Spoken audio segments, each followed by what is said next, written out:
Welcome to today's webinar, AI Transformations Fail Because They Ignore Our Humanity. My name is Dominic Mull, Project Director at Duke Corporate Education. Thank you for joining us. Before we start, I want to share a few housekeeping rules. Firstly, please note that today's session is being recorded. Secondly, please use the Q&A box to submit questions for the speakers. We'll do our very best to cover these during the session. We've received many questions in advance of today, and we'll do our very best to address these too. Please use the chat function for comments or technical issues. Our team will be monitoring and supporting throughout. And finally, the webinar is scheduled to run for around an hour.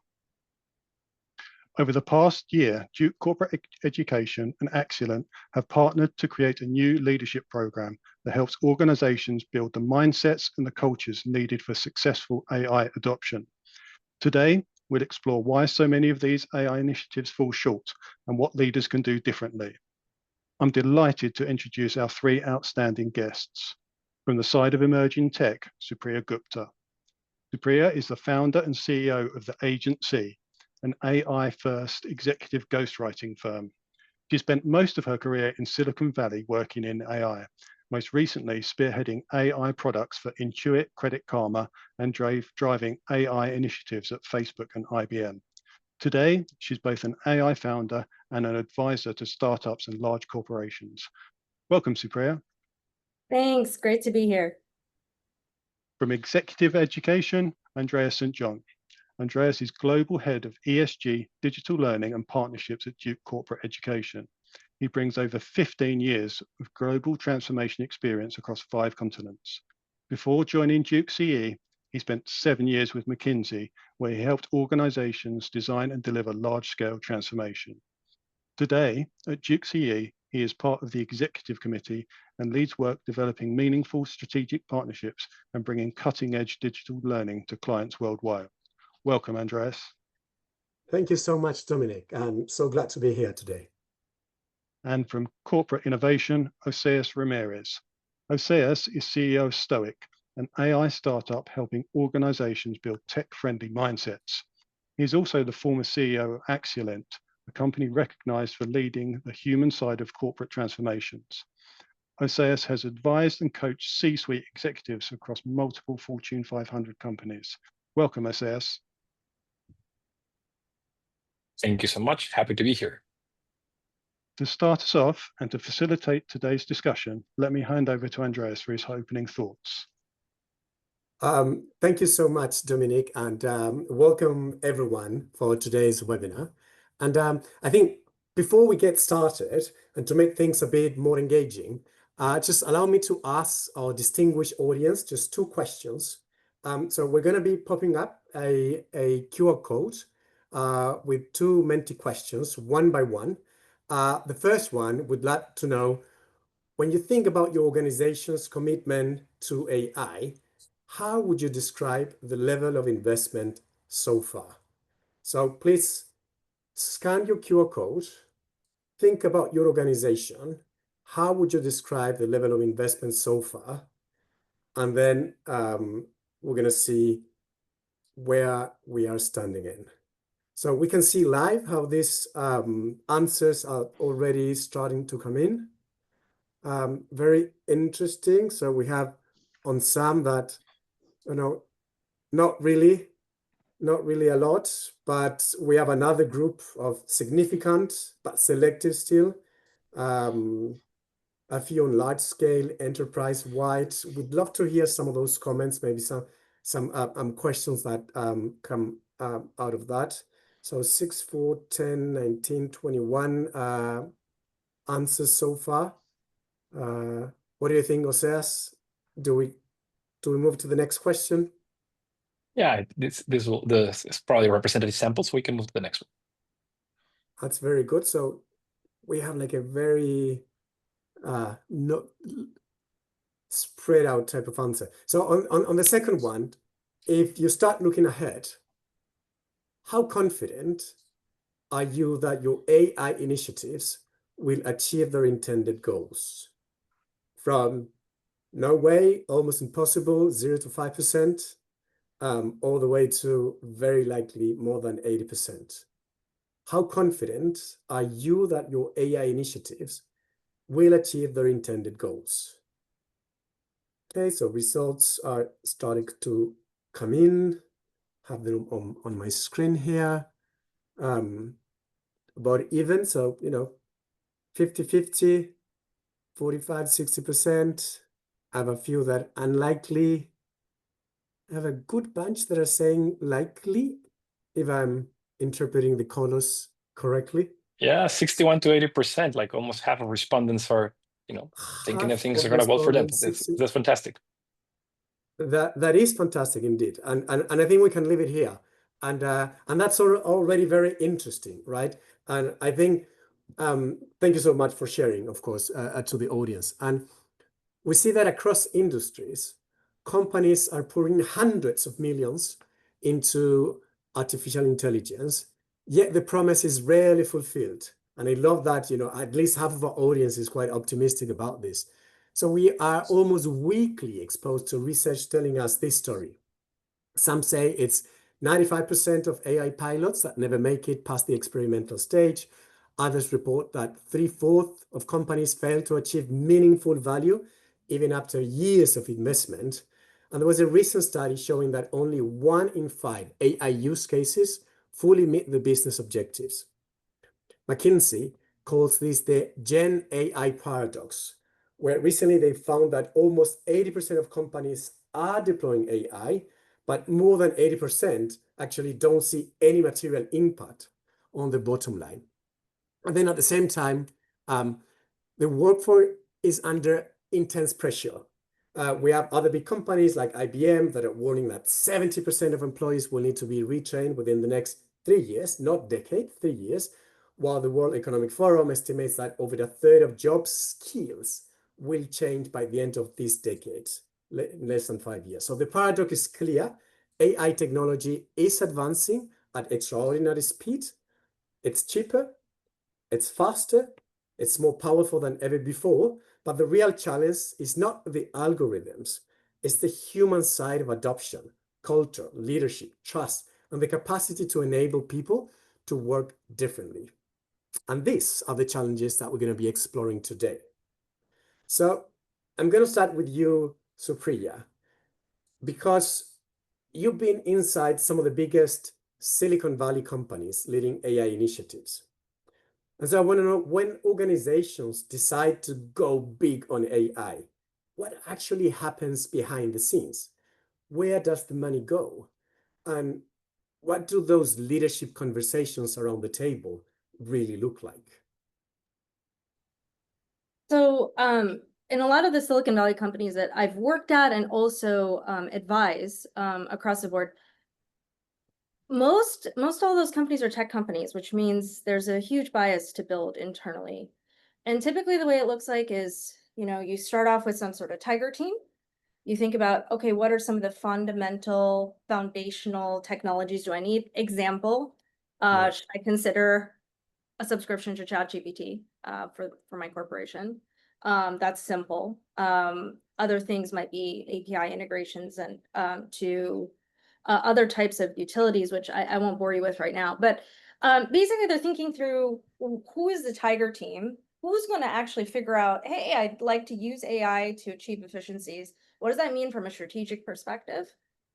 And then thinking about how does that then roll out to the rest of the organization. Now, many people on this call, especially those that responded, significant impact on very specific things, really realize that AI is not, it's not pixie dust that you can just sprinkle over everything and watch efficiencies bloom. It's a tool. It's a tool that needs to be used strategically. And so in my experience working with a lot of different organizations, they kind of hit this life cycle of starting off with Tiger Team and then evolving over time to try to actually roll out AI capabilities across their entire organization, in fact, entire functions. And that's where you start to really see benefits. So typically that is the life cycle that I see. And in the long run, when you think about budget allocation, it starts with build, and then you think about, okay, where does build not make sense and where do I buy? That is very insightful. And Oseas, you've been working, with a lot of organizations as well. Is there anything else that you'd like to add to this question? Also, where do they really start? Yeah, I think it's very much in line with what Supriya just mentioned. I guess the difference for me is the type of organizations that we're working with. Some of them are tech companies where we actually cover multiple industries as well. So it's interesting to see the differences and intersections of industries and countries. Interestingly enough, to Supriya's point, we are seeing quite a few organizations that are taking this path of we're going to build these tools internally. One thing that I find interesting, it seems that the main driver for building the tools internally at this point is the promise of finally being able to interconnect systems in their back office that have traditionally not talked to each other to some degree. So for example, I don't know, if you look at HR, they'll say, well, my performance management system has some information, and then you have a learning management system, and these two things don't talk to each other. And now we can have recommendations coming from the performance management system so that you can create a customized curriculum. And because we want to do that, we can only do it if we build a solution in-house. So I'm seeing some, I guess, shift into doing that type of solution because of data integration and also because of the concerns of security, privacy, etc. And this is a trend that I had not seen with previous technologies that are being hyped up at any given point. So we're seeing some of that. We're also seeing, what Supriya's point, the traditional investment on some of these tools. And in some other cases, when we're seeing companies that are actually trying to buy, the thing that I found very insightful is many companies don't yet know how to buy AI services. We've had clients that straight up have come up to us like, look, I don't have budget set aside for this, so I'm going to pull from somewhere else. And we haven't even put an RFP ever on how to buy this type of services. We don't know what the right price point is, so we're just doing it by comparison of what's out there, et cetera, et cetera, et cetera.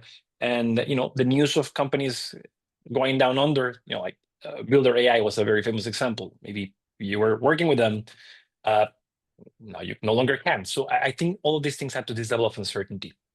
Yes, and I think we're going to touch maybe later on, Supriya, on this make or buy, dilemma that a lot of companies often face. But Osea, so we know that the responsibility often lands on the CIO's desk with technology taking center stage, right? But even when the tech is in place, so let's say we managed to buy the right thing or to buy or to build the right thing, adoption still fails. What are the challenges at play here, and how do issues like budget distribution might contribute to the problem? Okay, so I guess before going straight into the CIO point, one thing that we're seeing is we're starting to see new roles emerge, like chief AI officer or something to that effect. And if I must say, this is really reminiscent of how we've created chief something officers lots and lots of times whenever something new comes up. And there seems to be a pattern, which is you anoint somebody with that role, and then usually they don't have a team, or it's a very small team. They don't have a budget, or it's very small budget, and they don't really have the authority to make any decisions. So essentially, they're putting executives up, setting them up for failure.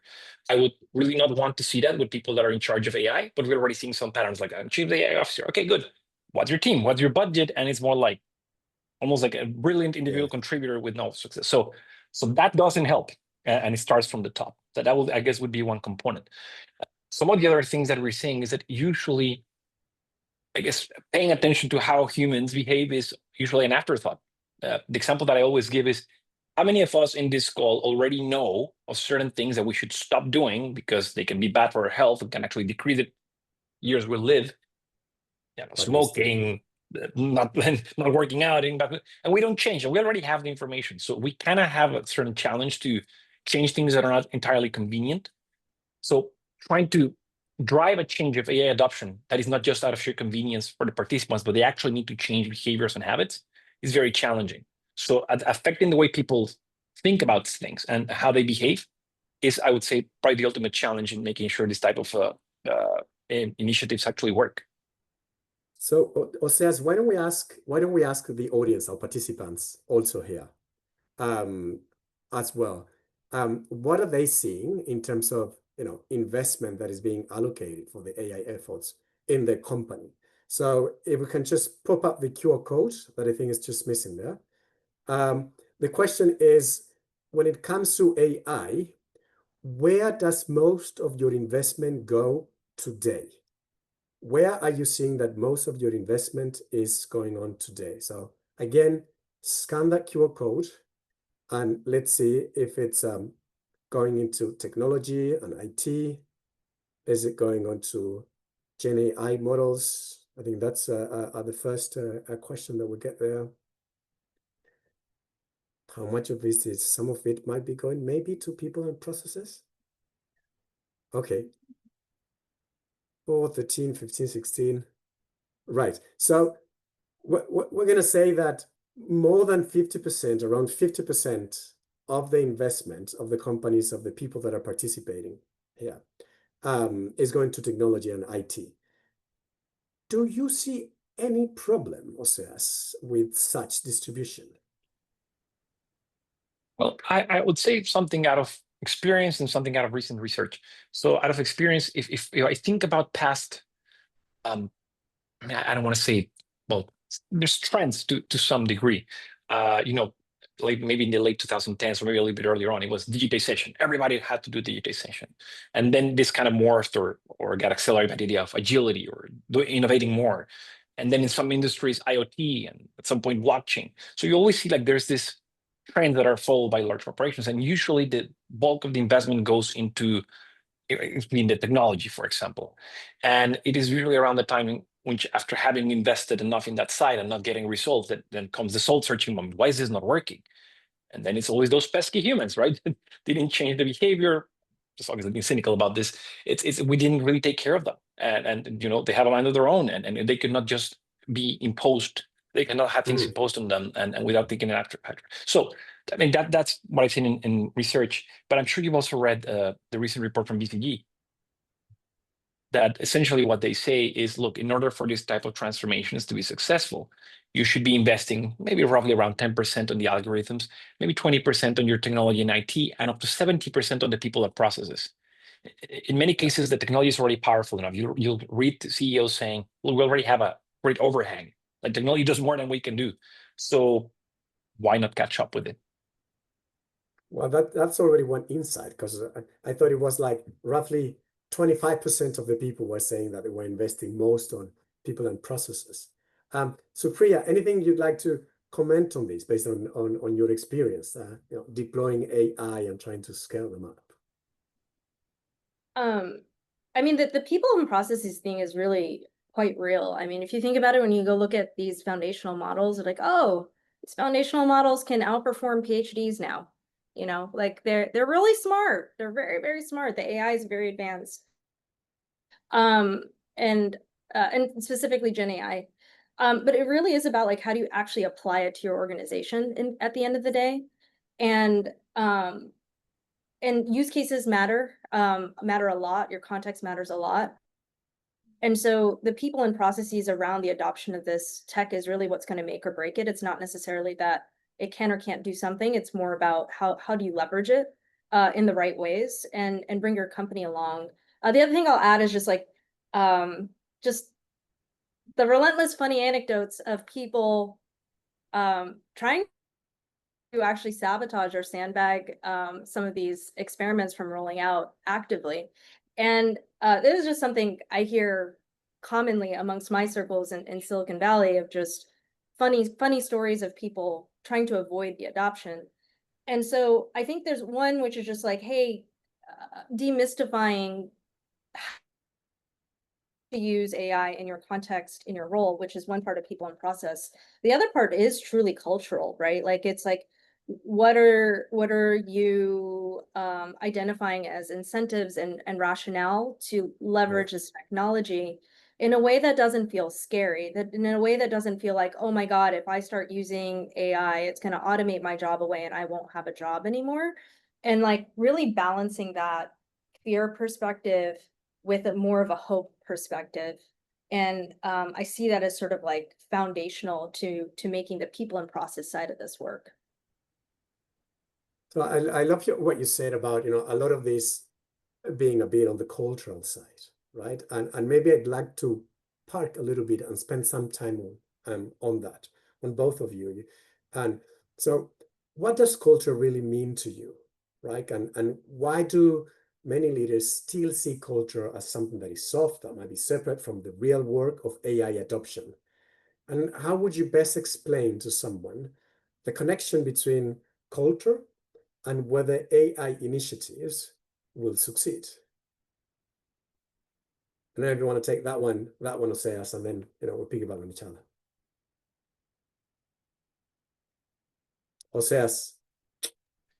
Sorry. So I was Cultural reflecting on that, behavior. and Unmute. It's not a real webinar without and please unmute yourself type of comment. Yeah, we have to do that at least once. So Yes. look, I would think of culture maybe in spectrum of definitions. I don't like to say like this is the one, and also from a simple one, it would be like culture is the way we do things around here, right? Slightly more cynical would be culture is what people don't do when nobody's watching. What people do when nobody's watching, right? So you stop supervision. What are they doing? Well, that shows you what culture is. But the most interesting thing about culture is I think all leaders know how to pay lip service to it. Like you will seldom find a leader saying, I don't care about that. Like they'll say, I care about culture, maybe in different ways. I care about a super hardworking culture, 80 hours a week, but that's the culture we want, or whatever. But it is accepted as something important. What I don't find is a proportional level of understanding, a level of understanding that is proportional to the lip service paid to it, of understanding of how to change culture. Most of the times it's almost like a black box. I want to change culture. How do you do that? So in Axialent, for example, we talk about symbols, systems, processes, behaviors as levers with which you can affect the culture. So just to give a very simple example, what the leader does, what the leader demonstrates can affect behavior. You don't need to invest in a large corporate transformation initiative. If the leader says, look, I found these 3 use cases of Gen AI that I found very helpful. What are yours? So it comes from the top, like, oh, he's trying stuff and learning stuff. That's kind of gives like a blanket permissions for others to explain. That simple action starts having an impact on culture. I love it. And maybe Supriya. So of course, the 3 of us have been really thinking through this a lot over the last few months because we've been designing this building AI-driven cultures certificate because we saw the need to emphasize that creating cultures of curiosity and learning was so important.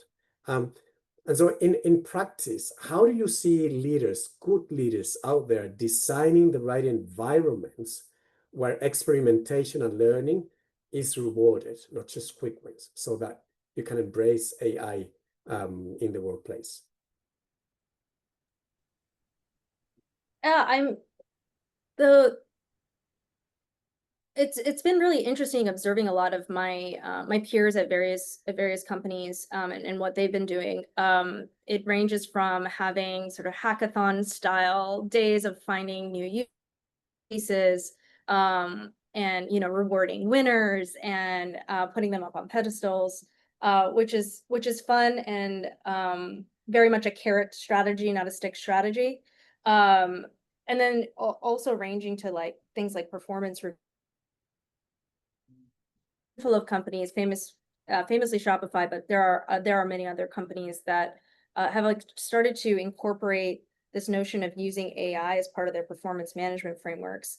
So there's different ways to incentivize that, but I think like culturally, one of the things that I noticed actually when I was at Intuit was the CEO there, he was actually actively using AI on his own day-to-day and talking about that.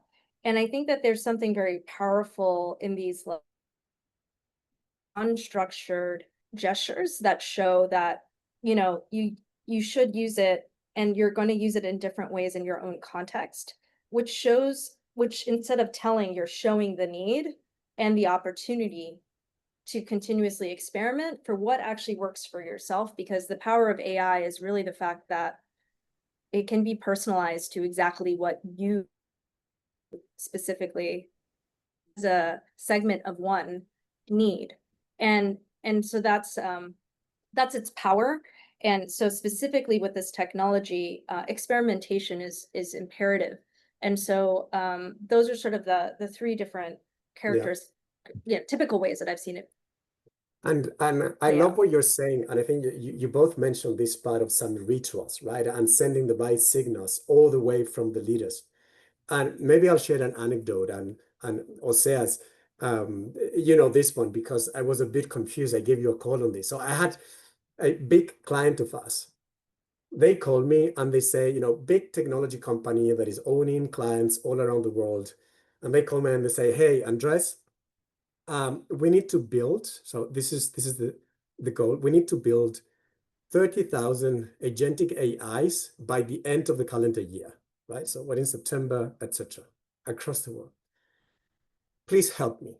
I come up with a program that can help us, you know, enable every single person in the organization so that we can achieve this. And our first reaction was, you know, a bit of skepticism, like, why are you saying 30,000 AIs? You know, how is that really going to have an impact, etc. And as we started just pulling the thread and discussing with the client on what was really behind it, it was a signal, right? It was a signal that, number one, I want to be bold. And number two, I don't want to overthink this. I want people to start doing it, right? And to fail. And I know that a lot of the problems are not going to be scaled out across the portfolio of companies. You know, that would be unrealistic. And so we came up with a program in which, yes, we enable everyone to build their, you know, no-code, low-code agentic AIs, all the way to scaling up the ones that, you know, really deserve the investment, the time, and that can be effectively deployed everywhere. So thank you so much. I'd like to shift gears a bit and touch on something that we have briefly mentioned before, which is the build versus buy dilemma when it comes to AI. Acknowledging, as Oseas, you were saying before, that even buying is not easy, right? But build versus buy. So Supriya, maybe I'll start with you, because when companies commit to AI, that's one of the first dilemmas they face, right? Whether you do it in-house or you buy it from the market. And on the surface, both options can look appealing, but there might be some hidden costs and trade-offs that can be significant. So how should leaders that are listening to us now think about this build versus buy decision so they maximize the value without losing flexibility? Yeah, so I alluded to this earlier as well.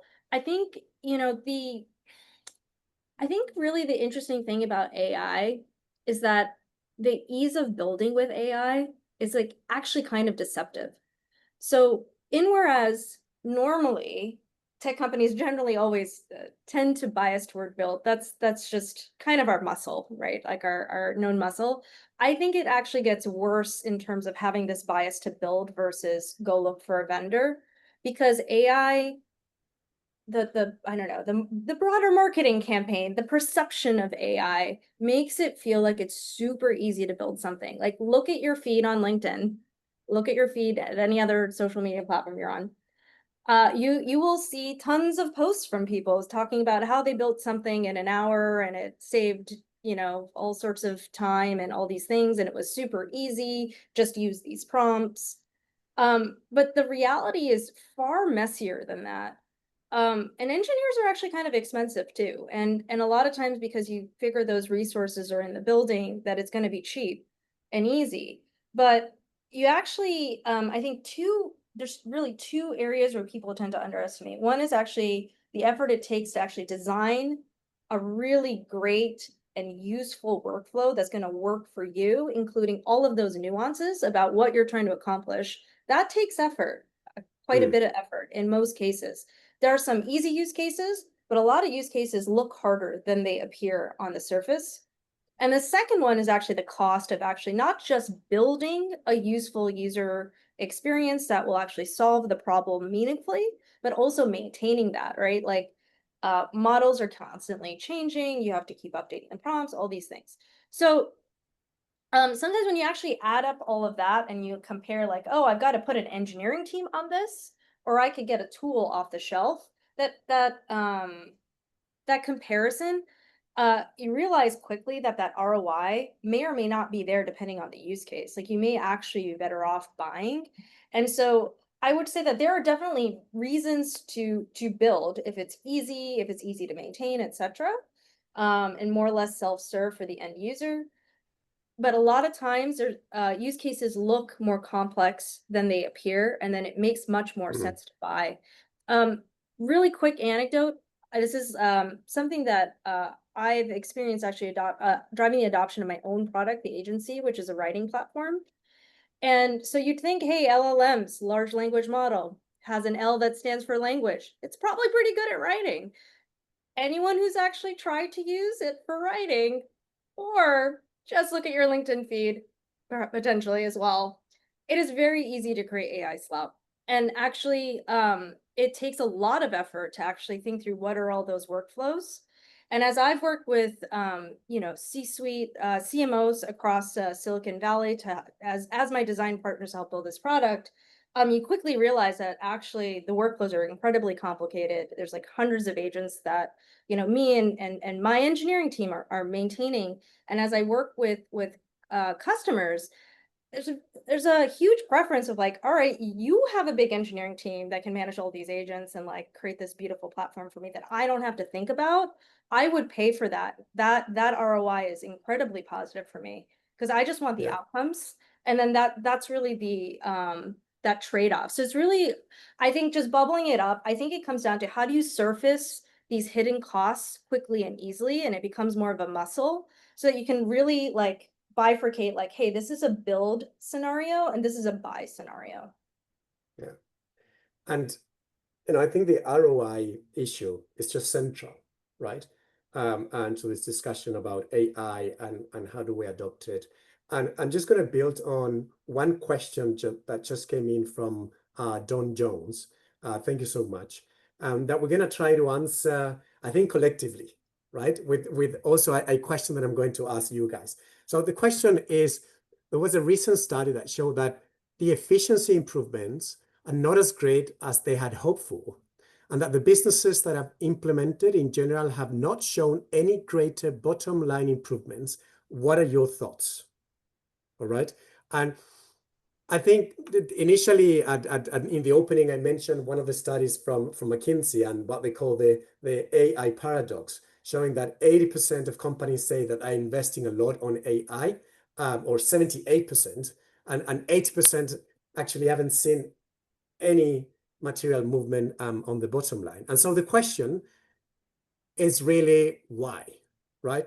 And we can address this more from a longer term perspective. Like, we know that whenever there are like new technologies coming in, it does happen that we tend to overestimate the impact that they might have in the short term, but severely underestimate the longer term impact, right? When you start changing business models, right? And I think we might be a little bit on that phase of the AI adoption, where there was a lot of hype, shining new things and generating, text, as you were saying, Supriya, is so easy to do. But then, scaling that up and embedding and changing the processes requires investing a lot in people and processes, as we were saying. So maybe this is a good time, Oseas, to bring in another question on the concept of failure, right? And how it is treated in your organization. Because I think, Don, this might start giving us some answers on the why type of it. So the questions, again, QR codes, scan it there. The question is how failure is treated in your organization. How failure is treated in your organization. Is it unacceptable, punished, strongly discouraged? Is it tolerated? Is it excused, analyzed, or is it accepted? I guess maybe we miss one category, which is like embraced, right? Once you start, which is more than accepted, but that for another time. Okay, so I see a different design. Thank you, Oseas, for not always doing the bar. I see one. Okay, coming in the questions to. Oh, what happened there? You're on mute. That was your second on mute, Oseas, of the webinar. Okay. That was an update. Okay, so for most people, it's analyze or review mainly to avoid repetition. Some say it's unacceptable, you know.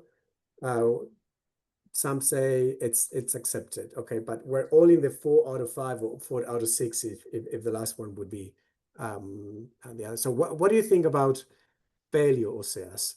The attitudes to failure, and what lessons can we learn when it comes to AI adoption and really impacting the bottom line? Right. So two things. First, I think for the most part, we maybe as humans tend to do these wild pendulum swings, and failure could be one. Right now, on one hand is like if you fail, you're fired. Okay, and then comes maybe like the Silicon Valley ethos or the gospel that says, you know what, let's fail fast, learn, break things, etc.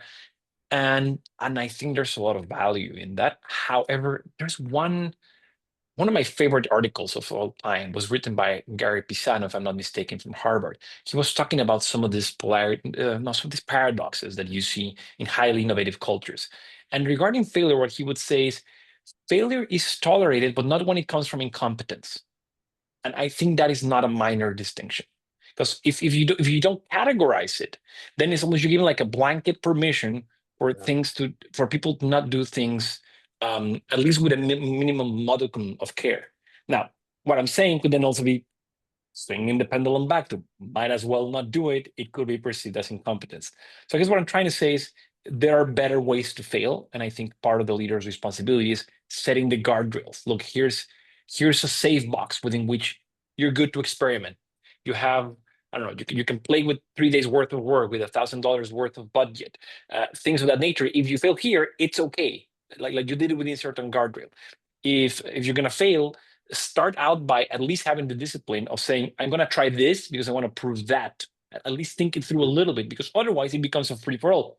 Test stuff, and if you fail, we'll cheer you. Like, no. At least give you some thought and fail with discipline. And then the most important thing is, if you're not going to bring, this is what I tell my team as a CEO, if you're not bringing me the ROI of a positive experiment in terms of money, you have to bring me the ROI in terms of learning. But you don't get to not bring me either. So yes, fail, but at least tell me what you learned so we can build on that. I love what you're saying about giving it a last name to the failure, right? Because once you build languages, then you can start talking about it, and you can start talking about noble failures, right? And then embrace them as such, because you've defined what they mean and you actively encourage them versus just negligent failures. But maybe Supriya, I'd love to go back to you, because a big part of failing to capture the bottom line is maybe when we just stayed at the pilot phase, right? So, which is great because you want to, get things going and pilot, but then we fail to deploy it across the company. So where do you think, when it comes to making adoption widespread so that it really touches the bottom line, where should leaders begin? And what would be the smartest way to choose those first AI pilots that should be scaled up? Yeah, I think that it really comes down to this whole ROI equation. And when you think about pilots and testing and learning, just like Oseas just went through just now, the word that keeps coming back into my head is hypothesis. What was your hypothesis? Yeah, Was your hypothesis that you would have a certain level of ROI? And it sounds so pedantic and just basic, but a lot of people miss that step. So what AI is like really good at, it can automate away repetitive tasks and give you time back. It can also do things of automating things that are repetitive, that are time consuming, that you just don't do because it's too time consuming, and then it could actually create value. So there actually are, I think, 2 different ways to create R on your I. And I think that really, like, contextualizing what is your hypothesis on the R? What is the hypothesis on that upside? Is it a time-saving thing? Is it improving value? And what is your expectation of that time savings, of that improved value? And then how do you measure those outcomes? Again, I'm probably this probably sounds like motherhood and apple pie to most of you on this call, but you know, it's really like getting those basics right. So I'll give you like a quick anecdote example. So I'll leave the client names unnamed, but you know, I've talked to actually quite a few people who work in various financial institutions, and this pattern keeps emerging of they're all trying to like automate away their analysts. And it starts off with automating away the analysts because they want to save on headcount. And then it quickly evolves into actually, I need them to do more research here. I need them to do a better job on synthesis here. I need them to go faster on this. And that's where people have ended up. But you start at this really broad story, and then you have to go in and drill into where's the ROI. And you're getting there through experimentation. But you could get there faster if you actually just thought about what is your hypothesis and where is the highest probability of return. And then you start on those specific use cases. And that's really the way to try to get the most value out of each of the pilots that you're investing in. Because again, even your pilots are investments, and your pilots are investments in a culture that you want to create of hopefully successful pilots. And yes, it's okay to fail sometimes and learn from those, but you also want to reinforce that success. So really it becomes down to how do you pick good pilots, right? How do you score ideas in minutes or in some sort of instinctive way where the math adds up and it's just actually becomes more obvious. And I think that's what successful companies have been able to do as they've evolved in their journey. So we've spoken a lot about values, pilot, and the value, you know, that they can generate. But we also know that when it comes to day-to-day leadership, many executives still trust, which is good, but sometimes over-trust their instincts. And in a world of so much data, so much, you know, thinking and processing capability, how can we help them shift from intuition to AI-informed, data-driven decision-making? And maybe I'm going to ask you, Oseas, to comment on this one, right? So how do we help executives to go from the classic, this is my instinct and I keep doing this, to be more, you know, data-driven first, especially when, you know, the world is an oyster for them when it comes to information and insights?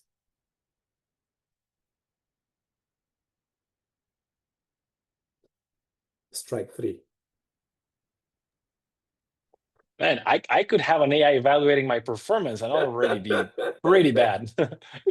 Anyway, so look, I like to take a step back from the question because I think there's something that is maybe like a prior insight or series of insights that I think would be helpful for executives before you go straight into what you just mentioned, which is, well, anyway. So here's the way that I think about it.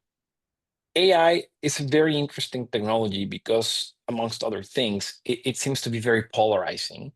I think the closest thing I can remember was when there was, you know, blockchain was in the middle of its hype, like, oh, cryptocurrencies are going to destabilize the entire market and everything's going to go. And, you know, they're still a very important thing, but we right now don't have the craze that we used to have a few years ago on their impact. So other than blockchain, I think this is probably the biggest thing we've had. And the one thing that I find very interesting is you have very polarized opinions supported by very smart people. So you have like doomsday scenarios carried out by or represented by Geoffrey Hinton, Nobel Prize winner, one of the godfathers of AI. And then on the other side, you have one of his colleagues, Jan LeCun, saying like, this is not happening. And both are brilliant. And who do you listen to? So as a leader, it's not your job to go so deep into the weeds, but I think it's helped to kind of situate where you are. So the way that I like to explain it is imagine a 2x2 of hope versus hype. And hope is essentially how powerful do you actually think that the technology is? I say it's hope because it's not a certainty. So it'd be very high hope or very low hope. It's not that powerful yet. It's immature. Then in terms of hype, it's okay, what are going to be the impacts of this?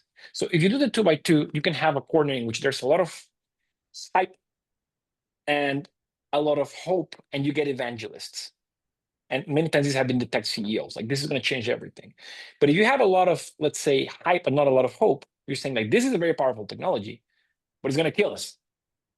So, and then you can maybe have like a cynics quadrant, maybe a pessimist quadrant. What I'm trying to get at here is once you see the contours of public discourse, I think one of the responsibilities of leaders is to figure out where you situate yourself in this type of discourse. And that should probably be a dynamic thing because the landscape is constantly evolving. I think that grounding oneself is a previous step to other. This is a previous step before even trusting my intuition or not, because I'm being bombarded by information that could sway my intuition easily. And if I don't make this a conscious effort, then I'm not gonna be in a good place to make decisions. Yeah. So I'm just laughing because I'm remembering actually, Supriya, something that I saw from you posting on social media, maybe last week or something like that, about CEOs and what are they thinking, right? And it was this meme saying like, who are you? And then the other crowd saying like, CEOs, what do you want? AI, when do you want it? Now, what do you want to do with it? No idea, right? And so the reality is a bit of the hype and the hope, right? So I see the hype there. I hope I'm going to be able to do something, but I don't know exactly. And so most executives don't write any code, right? And the AI tools on the market are changing almost weekly. It can be overwhelming, but they're still expected. They're expected to lead the adoption across the enterprise. They are the leaders of the company, right? But from your experience, how can leaders provide that direction without getting lost in technical details, but also without falling into the caricature of, give it to me yesterday, what is it? I don't know, it's called AI. Yeah, I mean, I think that by the way, credit goes to the internet. It was a funny comic. You can find it on my LinkedIn posts. A funny comic that was making the rounds that I thought was very apropos ahead of this webinar. But yeah, I mean, I think a lot of it is leading. It's leading from a place of honesty around, just to kind of hit back on the hope and hype thing. I think it's like honesty around what is your level of hope and your level of personal hype, not what everyone is saying around you. And how do you build that conviction of where you are in that 2x2 that's going to help drive the rest of the company from more of a spiritual perspective?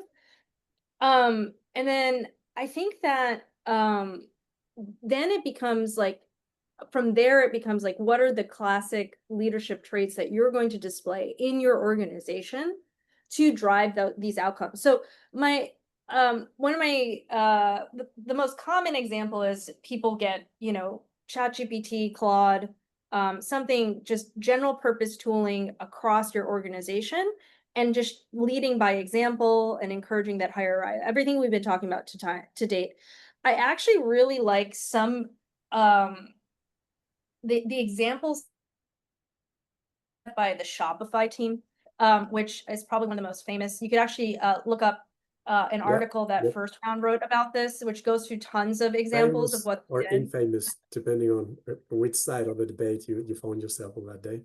Yeah. So I'll rattle off a few. So it's like, one is like Just Start.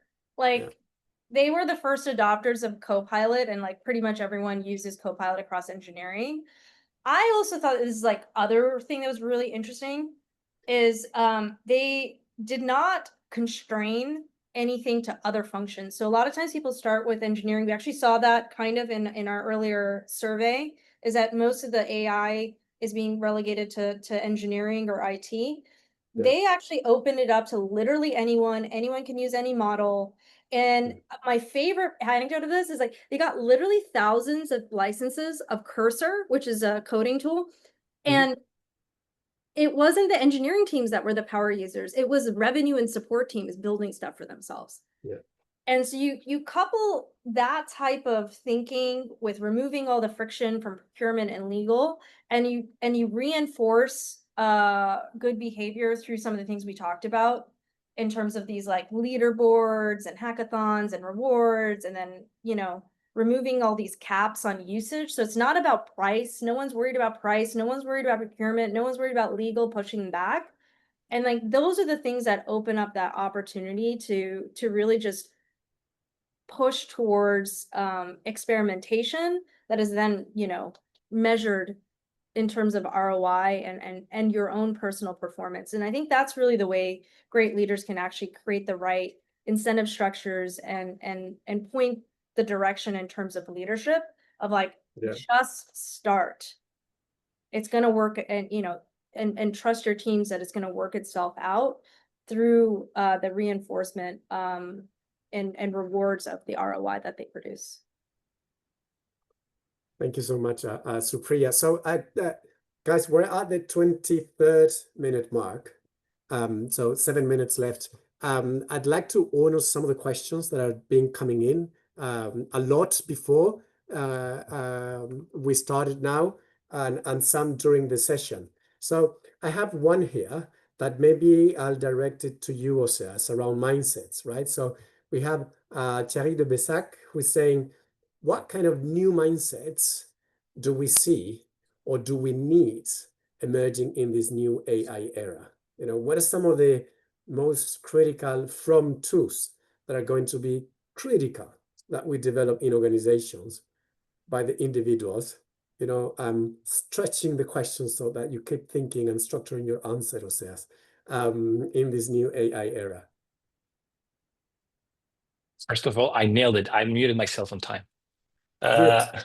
With that said, look, when we talk about mindsets, I think it's important to at least offer some form of a simple definition, because it's one of those words that I think we all think we get it, but we might get different things from it. So just for today, I would say, look, for mindset in terms of AI, let's just think that there are ways of thinking. There's ideas that you may have, preconceived notions, etc. There's some flavors of those that are more conducive to have a successful AI adoption, and some that are less conducive to have a successful AI adoption. And then we can categorize them in different ways. The first one I would say is, and I think the way we actually call this is this idea of the explorer mindset. And don't get too hung up on the term. The idea is this: what generative AI can do is interesting. It's different from other technologies, not only because it's not predictive, it doesn't always give you the same output, but also because it's not intuitive. Many of you might remember, you know, like GPT version 3.x, you know, could already give you very elaborate answers on complex topics, but it could not count the letters, it could not count the number of R's in the word strawberry, or it would make simple mistakes in math. It cannot do math initially. Yeah.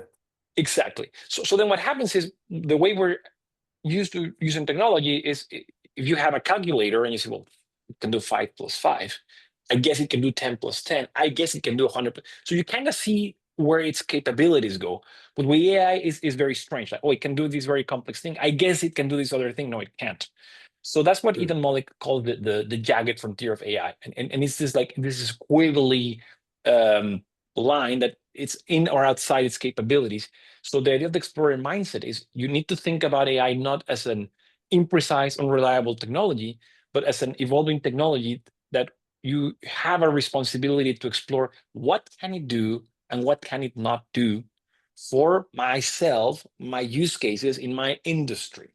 So you have to go and find that out by yourself. You cannot only predict it that it'll work, the same way you cannot predict that it won't work. So thinking about it that way elicits the behavior of exploring.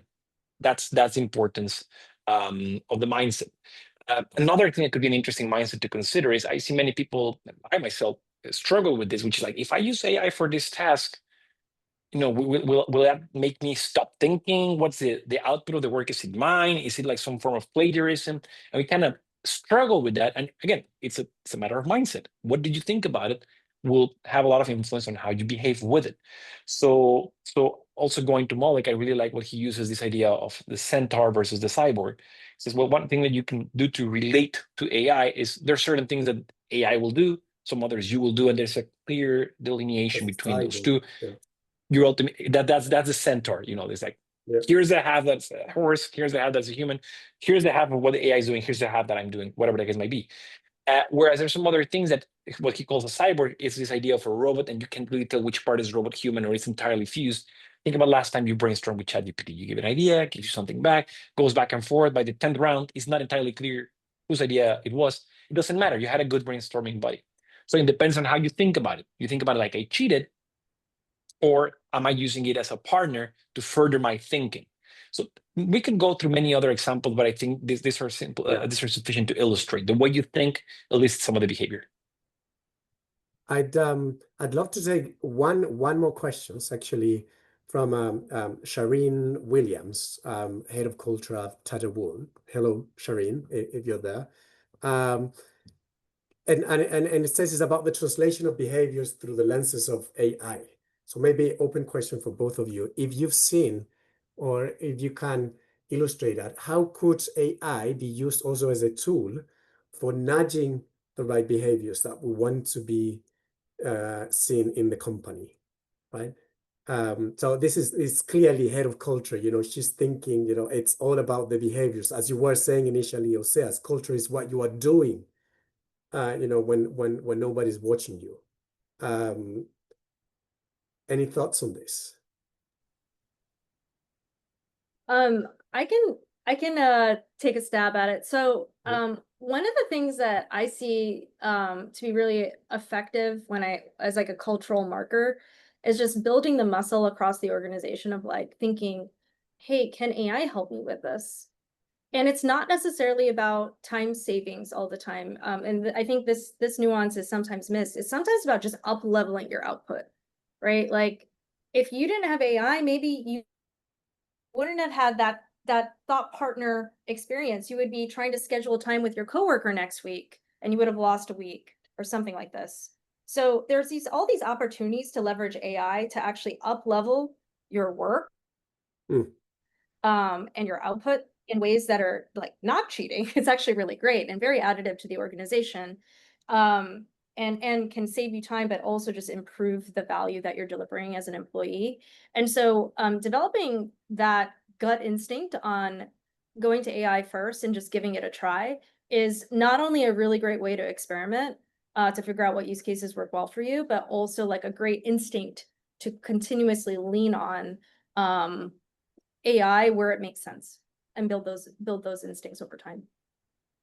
Thank you so much, Supriya. And I think we're going to start wrapping this up today. So I think one of the biggest themes that we heard today is that AI transformations often fail, but they don't do it because the technology isn't ready.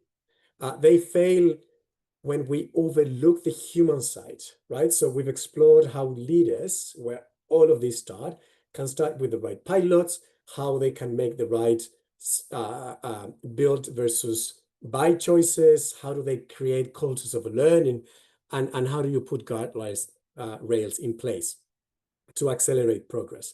I think the common thread here is clear, and it is that success comes from leaders who know how to embed AI in the way people work, decide, and collaborate.